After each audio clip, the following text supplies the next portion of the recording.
Bluff City Media presents the Two Buck Sports Show. Stepping up to the microphone are your hosts, Drew Gann and Rusty Witten. Now, let's get to the show. What's up, everybody? Welcome to your Tuesday edition of the Two Buck Sports Show. I am your co-host, Rusty Buckets, checking here on a balmy, warm day in East Memphis, far removed from the snow of last week with my guy, Drew Gann. Uncle Buck, what's up, brother? How's it going in Ripley, Mississippi? It's nice. It's nice. Yeah. You know, I don't mind a chilly morning as long as it gets up to about 65 to 70 degrees in the afternoon. It's beautiful outside. I'm ready. It feels like baseball weather. This is the kind of weather that makes me think about baseball, about, starting spring travel balls right around the corner for my boy. And, man, I couldn't be more thrilled with how it feels outside. Yeah, I went and watched baseball this weekend, watched my nephew play, and I was bundled up in a, toboggan and a big jacket and a hoodie and under a blanket with my mom. And it's like, where was this on Saturday when I could have been, when I was actually watching baseball? We now have, it feels like fresh cut grass, the smell of a grill outside. Like it feels, like you said, like baseball season in spring is officially here. Though we know this is just false spring for those of you who live in East Tennessee and North Mississippi, we got more winter coming. I don't know. Do we know that for sure? I mean, it feels like they're already calling. There's some chances of snow at the end of next week. I haven't seen any of the updated numbers or measurements or whatever, but some of the models were saying we could get another 2 to 4 inches of snow sometime between March 5th and 10th. But I haven't seen any updates. I mean, we'll see. But listen, I'm not going to complain. I will take the weather while I got it. If I see snow one more time before next winter, I'm able to start putting in applications somewhere tropical. Like I'm so sick of this. I live in Mississippi, for goodness sakes. Like, I should not be dealing with all this winter weather. Yeah, tell me about it, man. That's why I thought the world was getting warmer. Is that not something we've been talking about recently? No, it's now called climate change. That way they're right either way. If it gets warmer, they're right. If it gets colder, they're right. It's just changed. Hey, everything is change. So, yeah, I don't know where we're going with this. This is not going to be in a good spot. So let me change directions here. Rusty, hit the button.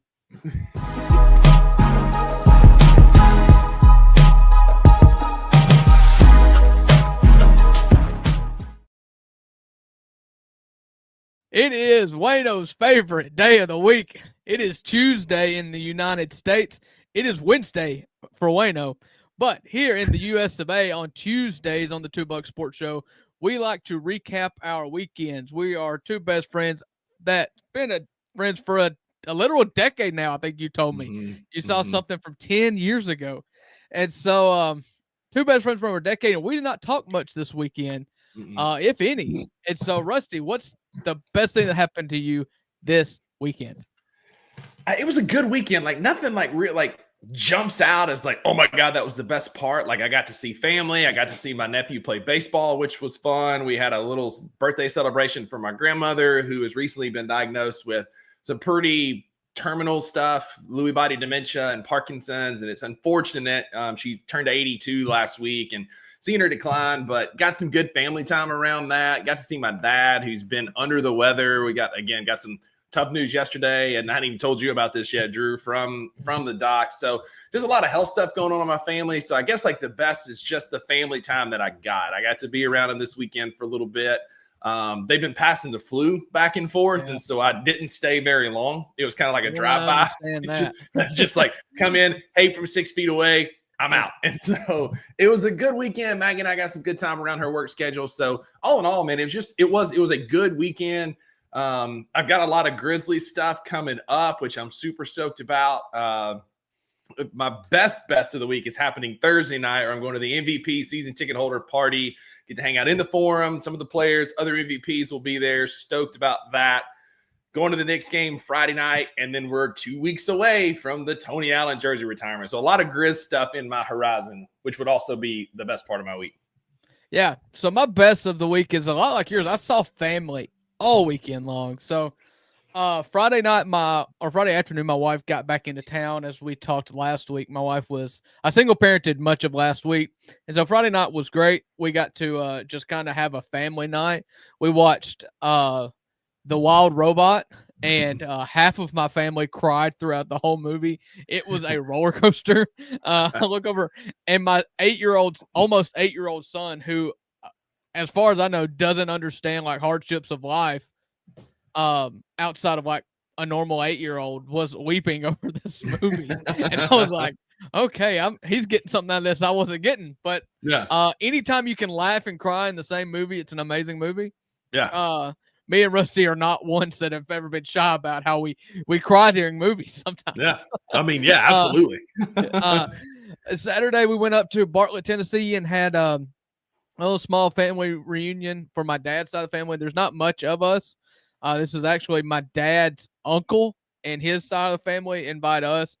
My grandpa on that side has been dead for like 25 years at this point. So like that's really one time a year we get to see him. We're not super close, but it's nice once a year to kind of catch up with everybody. So that was nice. And so busy weekend. We blazed the roads a little bit, but it was a good weekend. Lots of I got to see a friend of the show, cousin David.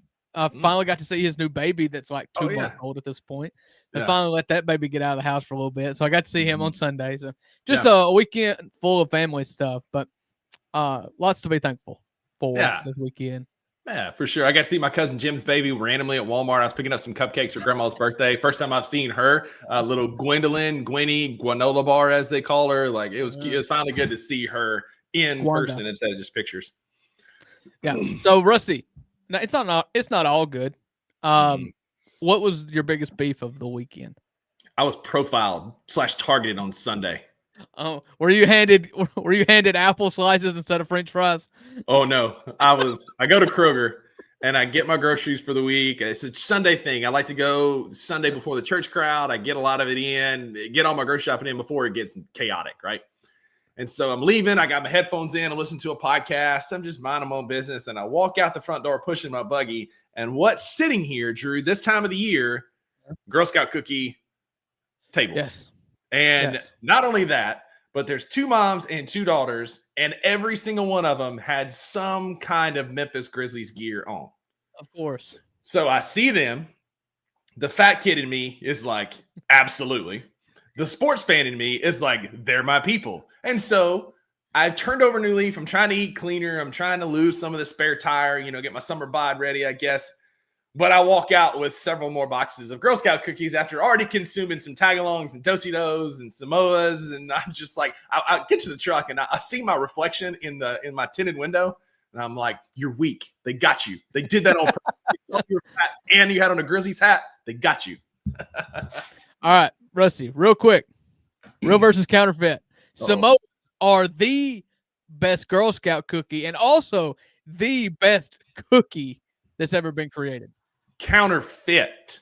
Nice. I love the tagalongs. Man, give me the chocolate, the peanut butter. That is the best cookie, and it's the best Girl Scout cookie. Yeah, Samoa is good, but counterfeit, man. Give me the tagalongs all day long. Oh, man, there's nothing better than a Samoa. I forget what they used to call those, but that wasn't what they were called when I was a kid.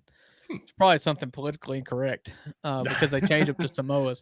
All right, so my biggest beef, it's really a self-inflicted wound that I did not get ahead of, but both of my sons, my 1-year-old son, his birthday is on Saturday. He would be turning 1, and Braxton will be turning 8 on Monday. And because they're so close, and the first birthday party is really the only birthday party that matters for a kid for the first 5 years of their life, really. And so we kind of have to go all out for the first birthday party, and that kind of puts a damper on BB's birthday. And so we told him several weeks ago, listen, we're going to have to do a big birthday party for BB. We're not made of, for Banksy. So we're not made of money. So what would you think about going for your birthday, going on a trip to see our aunt? My aunt lives in East Tennessee at the foothills of the Smoky Mountains there in Maryville, Tennessee, a beautiful place. She loves to cook for us. It's a really inexpensive trip. Basically we can go up there and have as much fun as we want to have and only pay for gas because she likes to cook for us. She's a really gracious host, way better to us than we deserve. And would you like to go over spring break weekend? Oh, this is a great idea. This is what I want to do. We're going to you can even invite a friend. Oh, he's excited. He is so excited. And I was telling my wife about the Tony Allen thing. And I was like, hey, I think, what would you think about getting a hotel room the night of the 15th, and just trying to make a night out of it? And immediately it dawned on me. Oh, no, that's the weekend that I have scheduled us to go to Aunt Mitzi's for Braxton's birthday party, a trip that we baited him into so that we didn't have to pay for a venue for a birthday party. Like, this is it.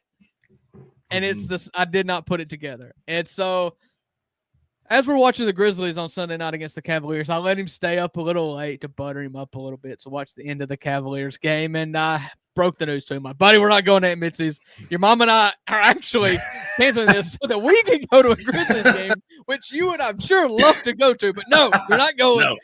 You're not going to Aunt Mitzi's. You're not going to a Grizzlies game. Mama and Daddy's going to a Grizzlies game for tickets that we bought months ago that I have forgotten about.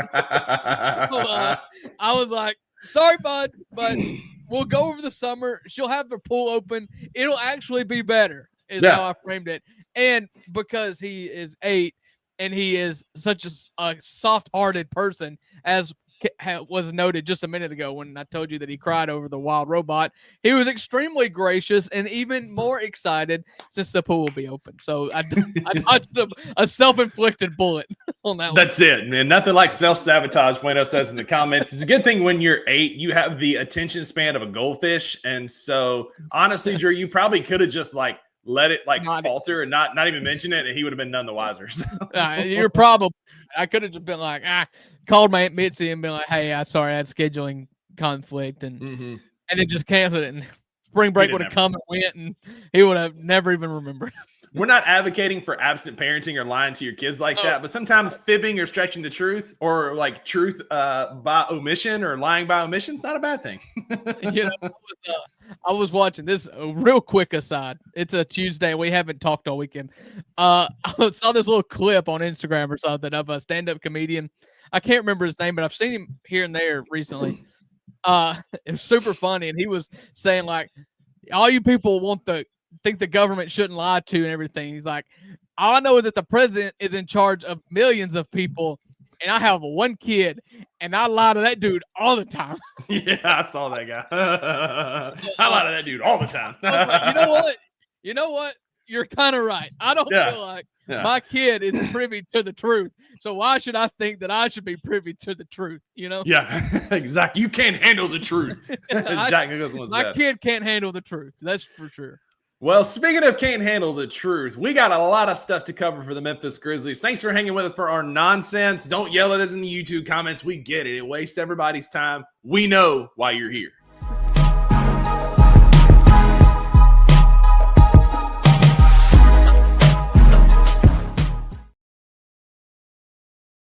Yeah. You know why you're here. It's here to talk about the Memphis Grizzlies. We love the Memphis Grizzlies, and since Thursday's recording of the 2 Buck Sports Show, there have been 3 games that the Grizzlies have played. They have went 1-2 with losses to Indiana and Cleveland on the road, and a road win against the Orlando Magic on Friday night. So we're going to get to it. We're not going to dissect any of these games. It's Tuesday. I'm sure you've gotten your feel of the minutia, but Rusty, steer the conversation here. What do you want to talk about the Memphis Grizzlies? Yeah, I mean, I think we learned a lot about our team over the last 3 games. One, that we're grateful to be home. Coming home is, there's no place like home to start a winning streak. And so we kind of, we talked about this last Thursday. I have to, we got a good idea of where we are from a barometer standpoint, because we thought, hey, we can beat Indiana, we can beat Orlando, but that's probably a loss to Cleveland. And we had Indiana against the ropes early, but the second quarter got out of hand. Lost that game big time in the second quarter. There was just, the energy was bad. There was a lot of negativity around that, only for it to bounce back and be better in Orlando. And Drew, what if I told you that the energy was even better in Cleveland, in a game that we all kind of expected to be a loss?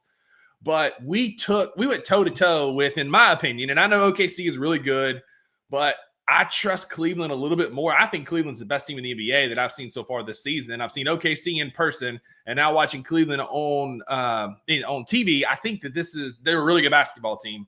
But we showed up, we were engaged, we were toe to toe, and despite getting out rebounded by 20 rebounds, it was a one possession game in the final 3 or 4 minutes. And so I was impressed with that effort. I think there's a lot to build on. I do want to talk about the rookies and what I saw, especially out of Zach Edey against Cleveland. I think we saw a lot of good things from Jaren, but I just think we saw a lot of positives in what was an overall negative road trip, in my opinion. Yeah, I think you got increasingly better. I would say, that Indiana game was abysmal. It was not fun. It was embarrassing to come off of a week-long break for the All-Star game break to that performance. You just got smoked and you quit. Basically, it's a movie that we've seen recently. The last time I can remember, it was that Knicks game that we look forward to. You just kind of got smoked and quit. And they did that again in Indiana. It wasn't pretty. And then you showed a little fight against Orlando. I don't feel like in any of those 3 games we particularly played well. Mm-hmm. You saw more fight, more care, more passion, I guess, in the Orlando and Cleveland games. But they still didn't play well. In that Cleveland game in particular, you said we got out rebounded by, I think it ended up being like 12 or 15. Or no, like 20. And then offensively, you were out offensive rebounds by 12. And the majority of that coming in the first half. Mm-hmm. And Desmond Bane goes 0 of 7 from 3. He gets 22 points, but it's very inefficient. Jaren Jackson Jr.'s foul trouble has been a troubling trend, although I do think it'll be a short-lived trend. Mm-hmm. His foul trouble kind of took him out of all 3 of those games in the second half. And Ja was kind of here and there, but when he was here, he was really good. Mm-hmm. And so I do think that I saw a lot more of what Taylor Jenkins calls a care factor. Mm-hmm. That Cleveland team is daunting when they're hitting shots. Donovan Mitchell was absolutely incredible. I never would have thought that you would have gotten the Ty Jerome show, the Timu top over. Yeah, the Ty Jerome put the nail in the coffin. I wouldn't have saw that happening. But I had a different thought about Cleveland than you did. I don't think that Cleveland is necessarily the best team in the NBA or even the conference, really. I think they're going to go 7 against any of the top 3. If you put them up against New York or Boston or maybe even Indiana, I don't think that they blow any of those teams out. And I think if you put Cleveland and Memphis in a 7-game series, it's going to go 7. The Grizzlies played terribly, and they were in that game because for 3 quarters, Cleveland shot the ball terribly from beyond the arc.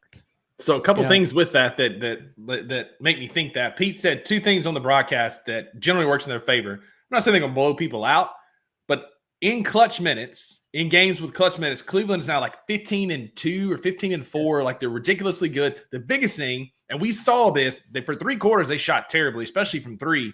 But in clutch minutes, which for our listeners, that's the final 5 minutes of the game when the score is 5 points or less, Cleveland shoots 48% from 3. So, yeah, you got blowout teams, but if it comes down to a clutch game where it's a 1 or 2 possession game, you shoot 48%, you're winning at a much higher pace than you're losing. That's going to be a tough team to get out.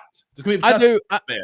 They've got them in Oklahoma City, I feel like are sort of similar. Cleveland has got just a lot more weapons to shoot the ball from 3, and it can be very daunting if they are hitting a lot of their 3s. It's impressive too that on the broadcast they said that Cleveland is the only team in the NBA who has not lost while entering the 4th quarter with a lead.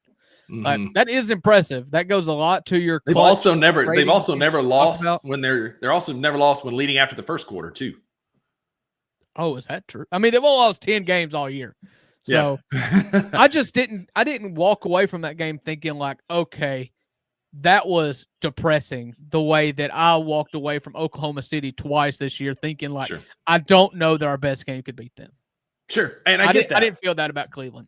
And Cleveland's still getting some stuff put together. DeAndre Hunter is already averaging more points in Cleveland than he was in Atlanta. Once he gets that fully figured out, that Cleveland team is going to be dangerous because they're deep. They're very deep. And anyway, it was a great problem too. Just last thing on Cleveland, it's kind of the Grizzlies' problem too. You got a bunch of guys that you're trusting right now, but when it comes nut cutting time in the playoffs, the reason why I am kind of anti Jalen Wells right now, as opposed to Vince Williams and some of the other guys, is because in the playoffs, I'm scared for him to be the guy that's left open just because he's a rookie.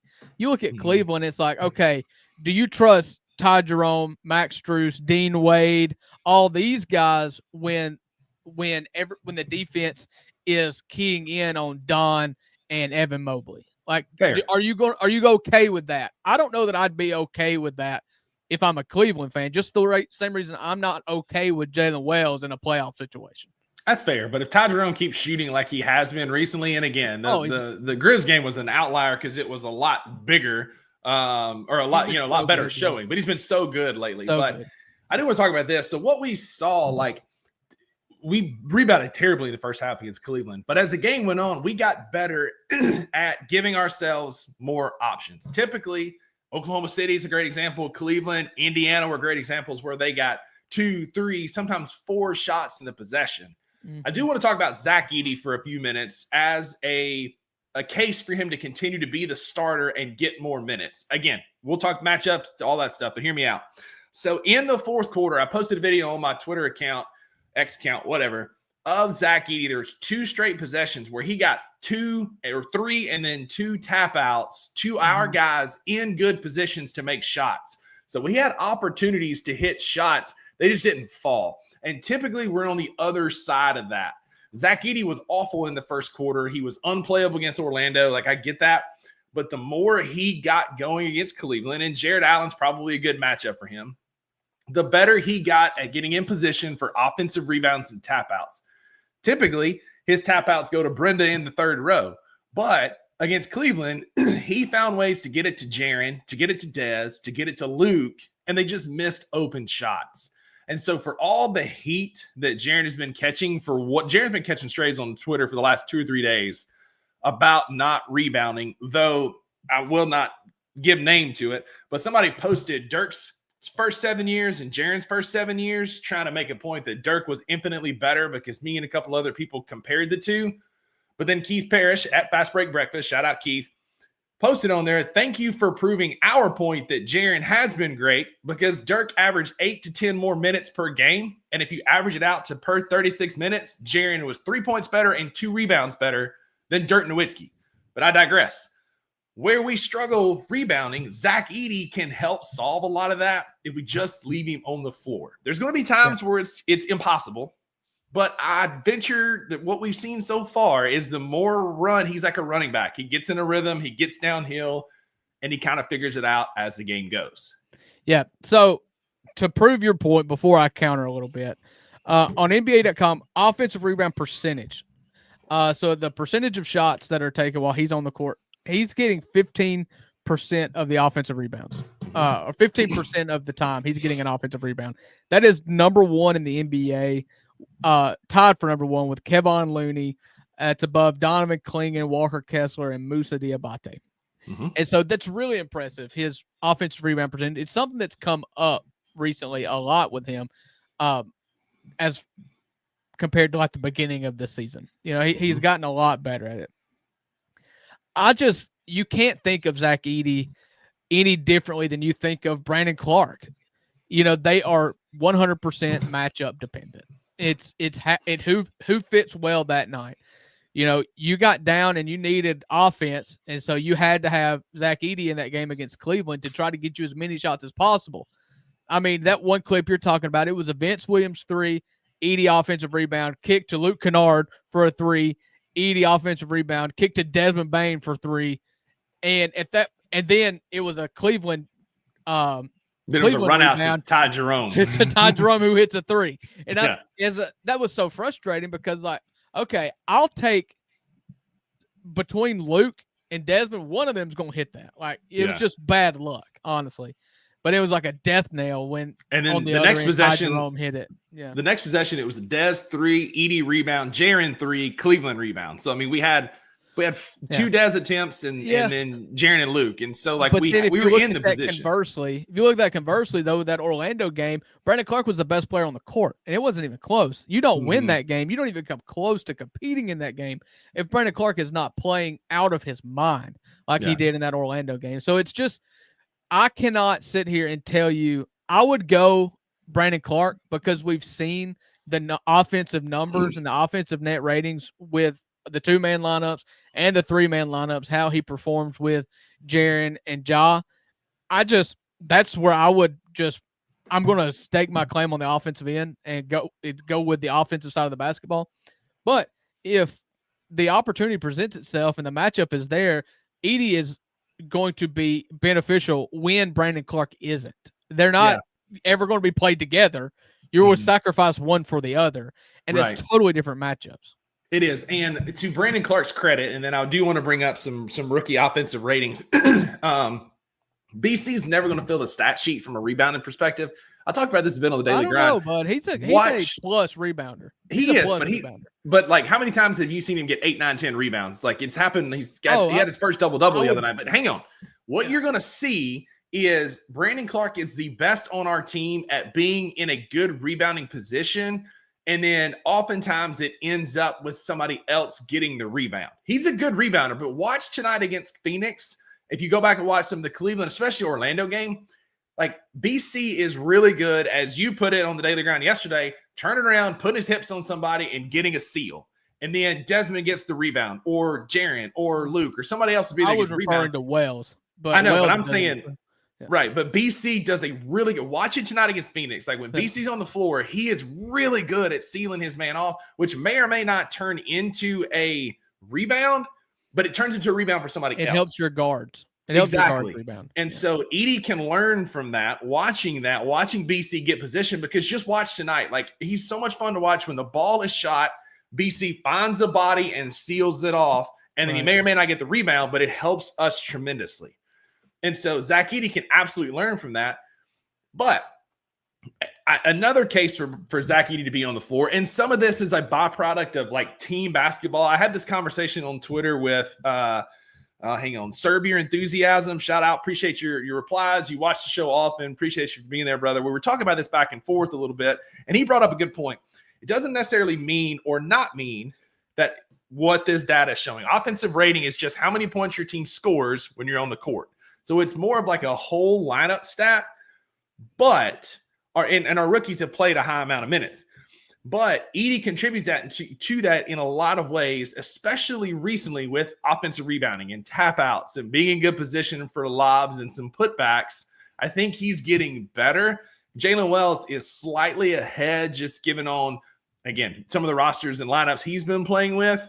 But Edey has been contributing to winning basketball better lately, which leads to a better offensive rating. He is second in the NBA among rookies at 116.3, slightly behind Jalen, who's 116.4.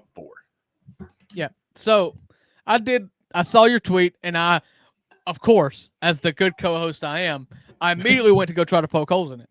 And I feel like I did.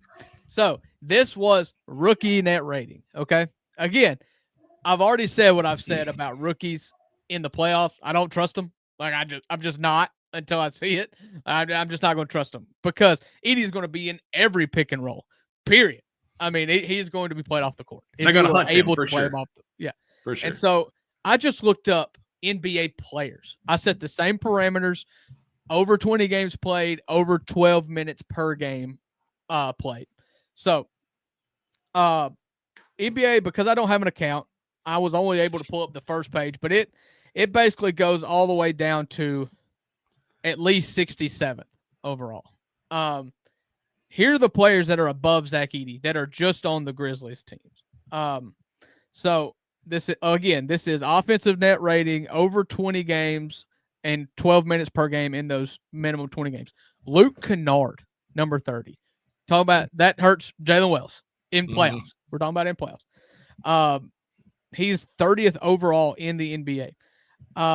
Aaron Wiggins. I'm just going to start hitting some of these names on the floor on here. Brandon Clark, 60th. Santi Aldama, 65th, and John Morant is all the way down at 66th overall. John Morant's offensive net rating is 116.8. And so of all those, you're looking at the people that two of those players would arguably take minutes away from Edey, being Santi and Brandon. They have a better statistical advantage in offensive rating than Edey, and then Luke for Jalen Wells. Hey, so here's an interesting thought too. Astronomo, thanks for being here, buddy. Long time no see. Thanks for hopping to the comments, man. Marvin Bagley, like I just don't see a role for him on this team right now. Like, yes, there's things he does well. Yes, he can rebound. He's probably a lob threat, but like, we don't know what it is. And we're in the middle of a playoff hunt. That's not the time to be tinkering this much. It's working with BC. Yeah, maybe eating them aren't the best because they're rookies, but it's working when they're on the floor in the right matchup. You're going to get a lot of Santi and Jaren minutes at the 5. I don't know that there's an opportunity unless it's against Utah coming up. Yeah. That where you run Bagley out. You're not going to run Bagley out and figure it out against Oklahoma City or Phoenix or the Nuggets or the Lakers or the Clips. Any of these games we got coming up, you need somebody a bit more proven, in my opinion. Well, and my thing with Bagley is it seems like the same people clamoring for Bagley are the same people that crucified Jenkins for playing 11, 12, 13 players in a game. Taylor Jenkins has trimmed the rotation. Against Cleveland, we played 9 players in non-garbage time minutes. GG played 4. It wasn't working out. He didn't go back to him. Scottie Pippen played 4 minutes. And then everybody else, there was 9 players that played meaningful minutes. If you want to look at any of those 9 players that played and make a case that Marvin Bagley should get minutes over Brandon Clark, Zach Edey, Santi Aldama, I mean, you make your point in the comments here. I just don't see it. In the last 25 games, it's all about fine-tuning your rotations and letting everybody get comfortable in the role that they're in for the playoffs. If you get blowout time or there's an injury, then you plug in Bagley. But I'm not forcing him in right now when you've got the playoffs looming and you've missed so much of your season due to injury already. And again, Astronoma, I'm always glad when you're here because you will stand by your convictions, even if you are crashing out saying that Huff is better than Edey. My guy, I don't know if you've watched Jay Huff play basketball. Like, he's a revolving door on defense. You talk about somebody who doesn't rebound. And if you like Jay Huff, within the first 2 shots if he's going to be serviceable or not.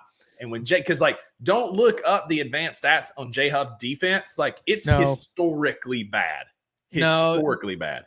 Jay Huff is a breaking case of emergency. You need a 5 minutes. You need a 3. Yeah. It's just not going to happen. Jay Huff's not that guy, and he shouldn't be the guy. Edey provides a whole different. All of our bigs, none of them are the same. We have 3 totally different archetype of players that play big man basketball for us, and I just don't see a role for Jay Huff.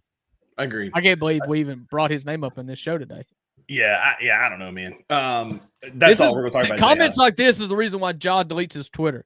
That's it, man. Don't even get me started on that. That's drama for drama's sake, man. Just hire an admin to run it. If you don't want to run it, hire somebody to run it for you, bro. Like, quit. The dramatics are getting old. Like, I'm not ready to trade Ja Morant, but like the dramatics are getting old.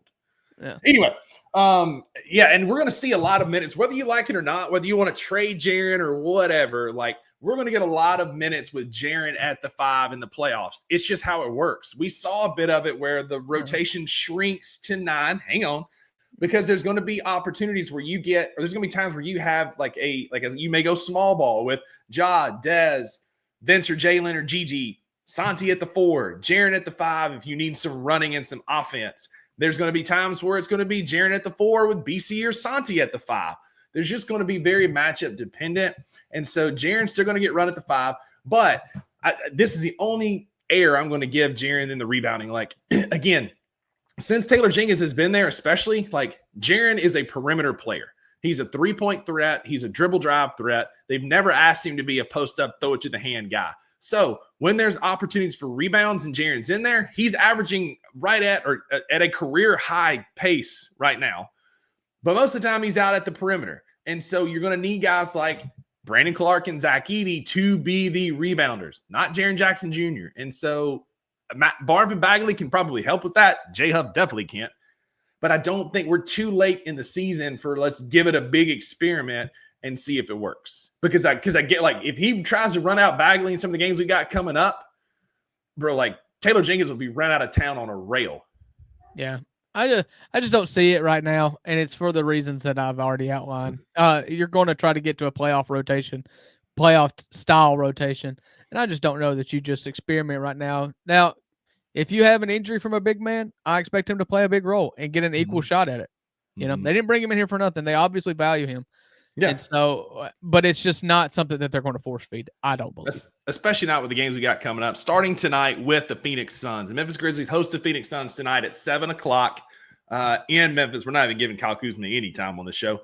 The Suns are 2-8 in their last 10. The Grizzlies are 6-4. We're 1-4 in our last 4 games, right? Or 1-3 in our last 4 games. The Suns are bad, but it's hard to beat a team 3 times. There are, that's well documented. We've beaten Phoenix both times we played them. Most recently on February the 11th, 119-112. We just seem to have their number. Drew, what are you looking for tonight from the Grizzlies to start this homestand with a win? Yeah, I think you always look at Jaren Jackson Jr. in this matchup. They don't have a big guy. Yusuf Nurkic isn't there anymore. They don't really have a big guy at all. They got the second best Charlotte center. I don't even remember his name, but they've got him. But I just really expect Jaren to have a big bounce back game tonight. There's nobody that can really stay in front of him, can really make things difficult, and they've had a hard time guarding him in every matchup we've had with Phoenix this year and last year. So I'll look for a big Jaren Jackson Jr. game. Again, I'm a broken record, but I want to see John Morant come out and be alpha. I want to see him take 20 shots, really be aggressive, scoring the ball.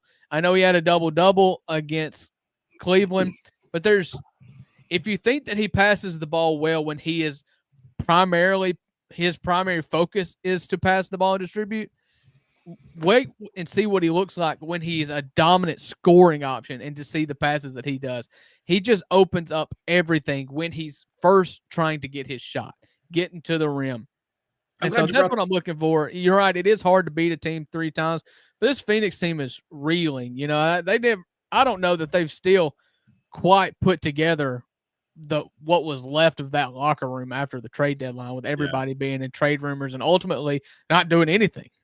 Yeah, agreed. I'm glad you mentioned John Morant. John Morant has not been the scoring alpha that we're used to, right? We're not getting 35, 40, 45 points, which we lost a lot of those games, by the way, a night. He's much more of a pass-first option. And, Drew, I would venture it because he's playing better defense. He has one of the best on-ball isometric defensive percentages, the best in the NBA, the best in his career. He is really – isolation. Wow. We need chemistry. No, we're talking PT over here.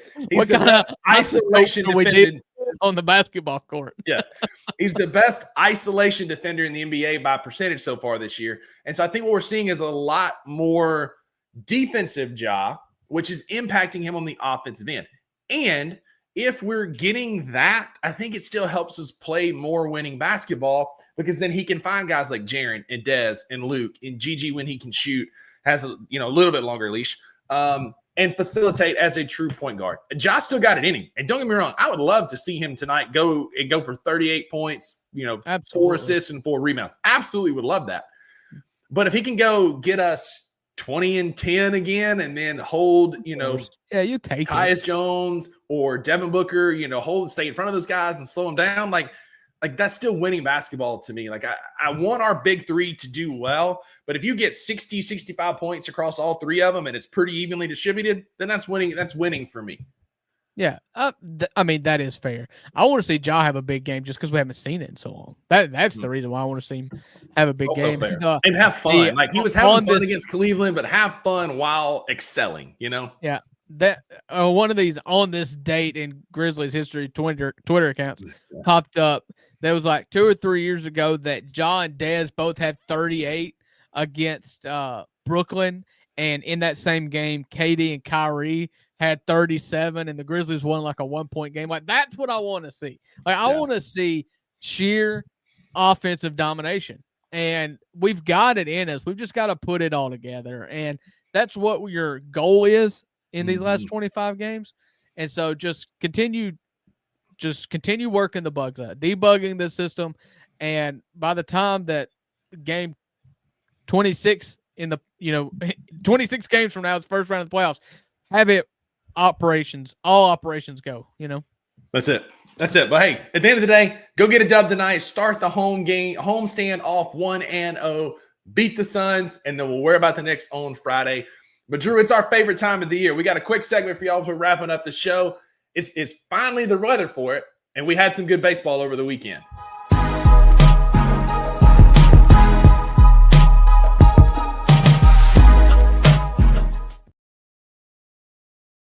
Yeah, I think we just cut off Astronomo too. Hey, I appreciate everybody in the comments, and I especially as co-host of a sports show, we love people who feel passionately one way or the other. So Astronomo, you're always welcome. Although Absolutely. we may disagree, but you're always welcome. But we're going to talk about some college baseball for a minute. We just wrapped up weekend number 2 of college baseball season. There was some upsets. And there was also, it's preseason schedule. You know how it is. When you get to college sports, the first month of any season is just getting your mind right against little teams. So there were a couple upsets. Rusty, what happened? So there was not much shuffling at the top except for one team. The top 3 stayed the same. A&M is 5-1. They went 2-1 over the weekend. LSU is 6-1 in second. They lost to Omaha in dramatic fashion over the weekend. Tennessee is beating teams to a pulp. Again, they're playing the small schools, but Tennessee has not let off. They're one of only 7 remaining undefeated teams, and they're clocking at 3rd. Arkansas 4th, and North Carolina is 6-0 in 5th. The big upset over the weekend was Virginia. Virginia lost a couple of games over the weekend. They were the cute, trendy pick. They were preseason number 2 over LSU for some reason. They're now 3-3 on the season. They did not fare well over the weekend at all. But your undefeated teams in the top 25 poll are Tennessee, which everybody saw coming, North Carolina, traditional powerhouse, Florida State and Florida, both good baseball teams. The surprising ones, though, are Oklahoma is 6-0. Alabama's not ranked. They're 7-0. And there's some other couple of little fringe teams. But college baseball is going as expected early season, right? We're getting some football scores. There was a game this weekend that was the final. I think it was Eastern Shore, Maryland, and somebody, and it was like 33-16. And it was somebody tweeted and said, college football is taking away spring games from us, but baseball's doing the work. Listen, Ole Miss, Mississippi State both swept their teams this weekend. Ole Miss played Eastern Kentucky. State played Missouri State. It's just kind of business as usual. Ole Miss did jump into the top 25 this week, which was nice. I think 24. State's still at what? We're 18, like and we've got a top 20 matchup tonight. We host Troy in the midweek, who is ranked 21st. They're 6-1. Really? Troy is 6-1, and they come to They got beat tonight. this weekend too. They lost over the weekend, but we host them before we play in a weekend tournament, much like Ole Miss did to open the season, with Rice, Oklahoma State, and Arizona this weekend out in Houston. So we've got a good weekend of baseball ahead of us, and it starts tonight. We lost last week in the midweek to Southern Miss. They threw their ace. It's their Super Bowl. I know y'all have got them tonight, but we can't sleep on Troy. I mean, they're top 20 tonight, and then we face 2 or 3 really good, historically good programs this weekend. Yeah, Arizona has had a rough start to the year. I think they went 0-3 in that tournament we were in. But yeah, Ole Miss has got Southern Miss, the Mustard Buzzards from Hattiesburg. They are ranked as well. I think it's like a 24 versus 22 matchup. But this is where Ole Miss is just kind of like, you see what your depth is like in midweek games. And when you play a team like Southern Miss, it's a quality win or a quality game that's going to play all their best players. They're going to throw one of their best arms, and Ole Miss is going to throw, just their typical, probably freshman 4th or 5th starter, So you kind of see what your depth's like. You're going to see what your bullpen's like. It's really encouraging, and it's just getting time for it to get ramped up. I think we're 3 weeks away from Ole Miss opening up SEC season with Arkansas at home. And so we've got a lot to look forward to, and the weather is starting to feel like it. So if you can get out to Swayze, you can get out to Duty Noble this weekend. You can just go watch baseball anywhere this weekend. Go watch it. It's the perfect weather for it, and there's just no better way to spend a Saturday afternoon than sitting in a ballpark watching baseball. Absolutely. And we'll get more heavily involved as SEC ramps up, but it's just like early college football, like the teams that are taking care of business are, LSU, Tennessee, State and Ole Miss, taking care of business against lesser opponents. Once it ramps up, we'll dive a little bit deeper for y'all so you can help #grow the game and get other people invested in what is one of the best college sports to keep up with, in our humble opinion. So, Drew, real quick, grab your phone. We're going to spend the last couple of minutes. Go to Ja Morant's Instagram post. Instagram story. I know he said he's off, but he released, there was a release of shoes. I guess he deleted them. Hang on. I'll send them to you. They were dropped some new Ja 2 colorways. They got leaked. We've got 1, 2, 3, 4, 6 new colors that I'm sending over now. I don't even see an account for Ja Morant on Instagram. Mike, a friend of the podcast, sent me these. I guess he screenshotted it before Ja deleted. But we've got 4 new, 1, 2, 3, 4, 5, 6 new colors. And I'm going to be real honest. None of these Ja 2s are doing a lot for me. We're known sneakerheads and we're up, on the up and up on shoe fashion, but none of these are really speaking to me a whole lot. Yeah, listen, I haven't found a pair of 2s yet that I'm ready to pull the trigger on. I've got 3 pair of Ja 1s. The first pair was an impulse buy on the first pair of Ja 1s I ever saw in the store. They are like a orangish pink. Yep. And then I got a pair of black ones because I was like, these are something I could wear every day. And then I found my favorite ones, which are the what is it? The reverse scratch, the white, the ones that me and you both have. Yep. And I was like, okay, I'm going to hold out on the 2s until I find one pair that I really like. And I haven't found that yet. There's kind of a muted kind of beige color one that's got a pink swoosh on it. That's okay. But it's not $120 okay for me yet. It's not. He tweeted out a pair of like brown, like khaki kind of color that worked for Zach Edey. Those are just ugly. I just call it like they are. They're ugly. But on the back, they got the Chris Tucker line where he looks up at looks up at the big guy in Rush Hour 2 and goes, "Whoa, damn!" And that's on the back of the shoes. So I'd give him that. That's pretty cool. But the look is hideous. There's a black with like 2 different colored checks. The purple rainbow color ones looks like Skittles. I'm like, Drew, none of these are speaking to me. I like Ja. I want to support him, but like, man, I don't know. Like those are the most palatable one. Yeah. That one's those are the most palatable. But like, I don't know. None of these are speaking to me, but that's going to do it for our show today. Thanks for spending 50 minutes of your lunch break with us and hanging with us on this Tuesday. Go watch the Grizzlies. If you're in town, go to the game tonight. It's at home. It's a 7 o'clock tip. I've gotten used to these 6 p.m. tips, but 7 o'clock is not going to be so bad. Yeah. But the Grizzlies are at home tonight against the Suns. Go be a friend to somebody who needs a friend. And thanks for hanging with us here today. Drew, what you got? Yeah. If you're going to be at Hamilton tonight at the Orpheum, holla at your boy. A birthday present from my wife is being cashed in tonight. We're going to go see Hamilton at the Orpheum. So if you're there, from your seats, look directly behind you and all the way up and see if you can see me, okay? Up in the nosebleeds. But there are no refunds for what you heard on the $2 Sports Show. That's right, because with the $2 Sports Show, you always get what you pay for. Go Grizz! Thank you for listening to the $2 Sports Show. If you enjoyed this episode, leave a rating and a review wherever you download your podcasts. Also, like and subscribe to Bluff City Media's YouTube page.